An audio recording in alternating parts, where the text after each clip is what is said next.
Claudio Abbado held the most prestigious conducting post in classical music, chief conductor of the Berlin Philharmonic.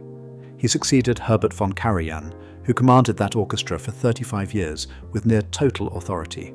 Abbado chose the opposite model entirely, so the question of how good he actually was has never produced a clean consensus. The answer hinges on how you define the role itself.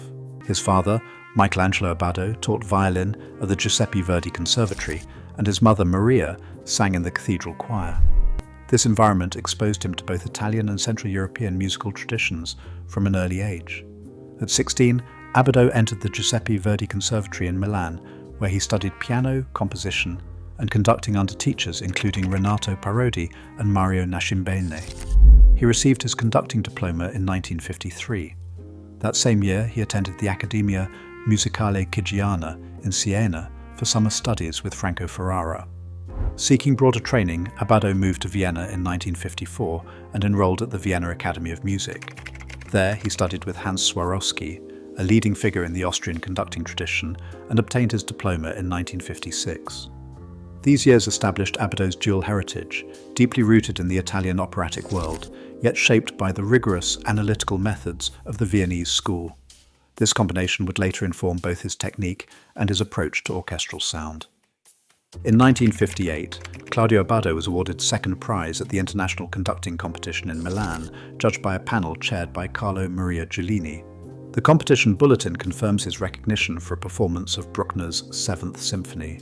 This public success provided Abbado with immediate professional credibility and brought him to the attention of leading figures in Italian music. On February 28, 1960, Abbado made his operatic debut at La Scala, conducting Mozart's Così fan tutte. Italian press reviews at the time highlighted his clarity and energy on the podium. Following this debut, Abbado was appointed assistant conductor at La Scala, a role he held from 1960 to 1964. La Scala's personnel archives document his participation in rehearsals and performances, supporting principal conductors and leading select productions. These early achievements established Abbado as a rising professional, laying the groundwork for invitations to guest conduct with major European orchestras in the years that followed. Evaluation of conductors in the European classical system is based on four primary axes: orchestral prestige, recording and publishing contracts, festival and institutional directorships, and media and public reach. Orchestral prestige is determined by the hierarchy of ensembles. Tier A institutions such as the Berlin Philharmonic, Vienna Philharmonic, and London Symphony Orchestra represent the highest level. Conductors leading these orchestras are considered at the top of the profession. Recording and publishing contracts are measured by the scale of label partnerships, the breadth of discography, and sales or streaming statistics. Major label contracts, such as those with RCA or Sony Classical, increase a conductor's international profile and commercial influence. Festival and institutional directorships include leadership roles in youth orchestras, festivals, and training institutions. These positions demonstrate influence beyond the concert hall and contribute to long-term artistic development. Media and public reach is quantified by press coverage, award recognition, digital presence, and the frequency of televised or streamed performances. These four axes form the standard framework for ranking conductors and provide a comparative basis for assessing careers like Claudio Abbado's against those of his peers. His baton movements are fluid and understated, relying on micro-punctuations to articulate phrasing and dynamic changes. Video analysis of his work with the Berlin Philharmonic and Lucerne Festival Orchestra shows consistent use of a small, flexible wrist motion, especially in passages requiring subtle shifts in tempo or articulation. Abbado's left hand often provides secondary cues, shaping dynamics or signaling entries with minimal gestures. He avoids broad theatrical movements, preferring concise cues that direct attention to specific details in the score. This approach shortens rehearsal time and encourages musicians to respond quickly to nonverbal signals. Rehearsal transcripts indicate that his verbal instructions are brief and focused, often limited to a single word or phrase such as legato or softer, followed by immediate demonstration through gesture. Abbado's score preparation is thorough. He arrives at rehearsals with annotated markings that highlight structural pivots, transitions, and key expressive moments. His method combines deep immersion in the score with a technical vocabulary designed to elicit precise ensemble response, supporting his goal of achieving transparent orchestral textures and balanced sound without authoritarian direction. Claudio Abbado's leadership model in orchestras relied on distributed decision-making and collaborative rehearsal practices. Instead of the traditional authoritarian approach, where the conductor dictates all interpretive and technical details, Abbado frequently delegated responsibility to section leaders and principal players. Eyewitness testimony from members of the Gustav Mahler Youth Orchestra and the Lucerne Festival Orchestra describes rehearsals in which Abbado would ask concertmasters or principal winds to suggest phrasing or articulation, then integrate their input into the ensemble's interpretation. This method contrasts with the standard authoritarian paradigm, exemplified by conductors who insist on strict obedience to their personal vision and use extended verbal instructions or rigid baton technique to enforce compliance. In Abbado's rehearsals, verbal direction was minimal.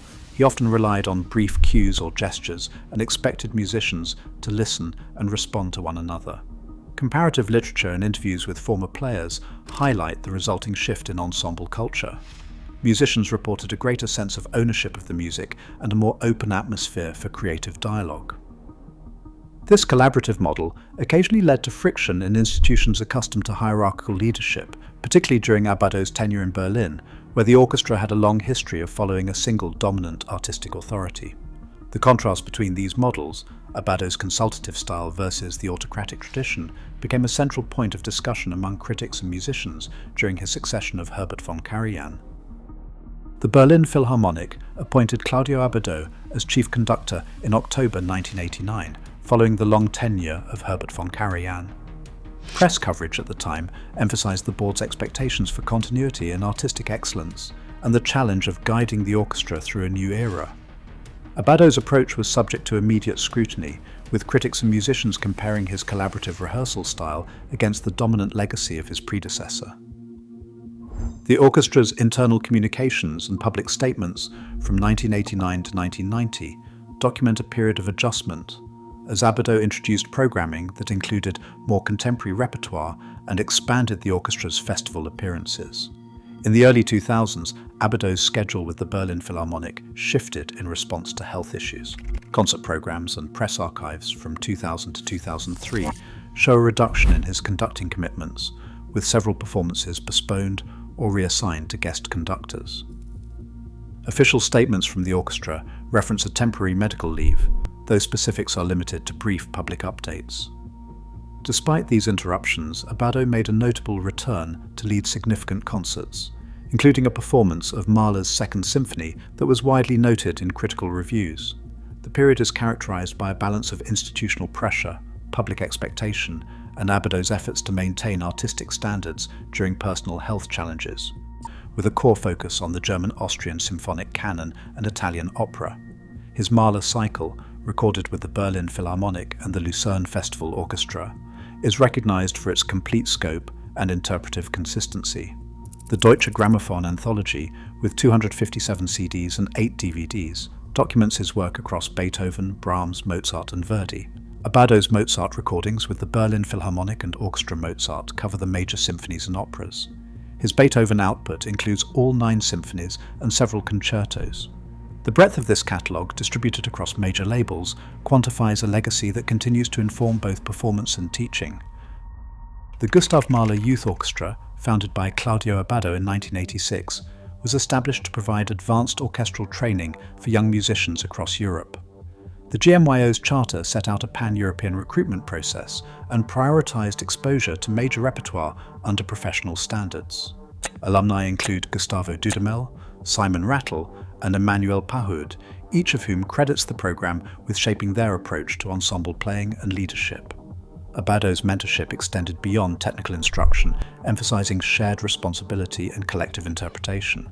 His legacy can be assessed through a grid of 3 metrics: technical proficiency, interpretive originality, and institutional influence.